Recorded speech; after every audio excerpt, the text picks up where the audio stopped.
بده پولا رو بده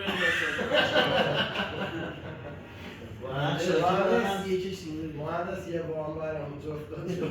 این ذره بسازی شما از وقت سر میدارن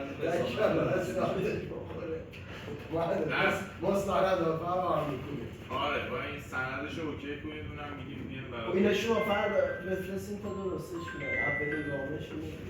این فیشا دو سه تا فیشش که من فردا صبح میگیرم بهتون میگم که سریع بیاین بریزید رو برای من فایلش رو واتساپ آره شما این انجام بدید مرحله دوم شد آقای دکتر بهرامی ولی که شما خبر از شما خبر رو یه میدید جلسه ترجیحاً عصر باشه خیلی بهتره آره می‌رسیم حالا یه روزی که اون گوشیم باید بگیم اگر اصفهان دفتر مهندسان خب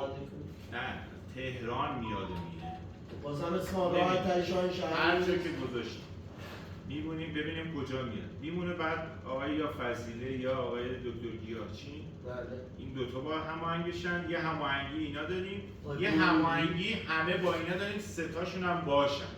بله سه تاشون هم باشن هرچی که کاری به یه باشن. با اون دو نفر بین اون دو تا آره اون دوتا هم باشن کنار هم یه بررسیایی بکنیم بحث داکتامون هست و بله. نمیدونم رایزرامون هست اینا با همش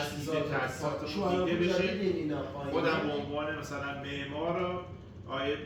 دکتر بهرامی به عنوان محاسب آقای گیاهچین و ایشون برای برنامه میکنیم همه وایسیم رایزراش همین الان مشخص کنیم داکتامون مشخصه که فردا ایتی و پیکو رو شناک زدن و سوراخ‌کاری اصلا نمیشه تو این کار اصلا این کار انجام داد همین الان با همش ببینیم صحبتاش بشه نقشه نهایی بشه بره برای تایید فنی و نظامش رو از اون بحثی درصد 30% 20% میاد که مهندس قرار شد درست شما یه فایل به من بده و یه خبری جلسه دکتر.